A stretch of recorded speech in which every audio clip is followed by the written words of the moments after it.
Syahnas muncul saat bungkam usai dugaan perselingkuhannya terbongkar.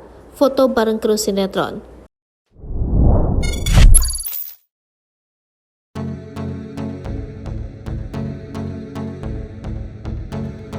Usai dugaan perselingkuhannya dengan aktor FTV Randy Janet terbongkar, adik Raffi Ahmad Syahnas Sadika memilih bungkam.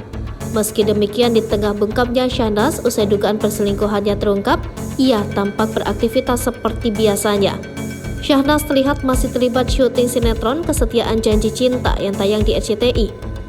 Hal ini terungkap lewat unggahan seorang kru Kesetiaan Janji Cinta, Muhammad Dhani, di Instagramnya @dobleng. Dalam unggahan Instagram story Dhani, Syahnas dan Bunga Zainal foto bersama kru sinetron. Syahnas yang tampak tersenyum mengenakan pakaian pink dipadukan celana putih. Menurut keterangan Dhani, foto itu diambil di hari terakhir Bunga Zainal di sinetron Kesetiaan Janji Cinta. Sebagai informasi, Bunga Zainal berperan sebagai Meira dalam sinetron tersebut. Unggahan itu lantas direpost oleh Bunga Zainal dengan menambahkan tulisan, "Thank you tim KJJ buat kerjasamanya selama ini. Sampai ketemu lagi di next judul. Sukses buat sinetron Kesetiaan Janji Cinta." Di unggahan Dhani lainnya, Syahnas sedang beradu akting dengan artis senior Cahaya Kamila. Selain memention akun Instagram Cahaya Kamila, Dhani juga menuliskan akun Instagram Syahnas.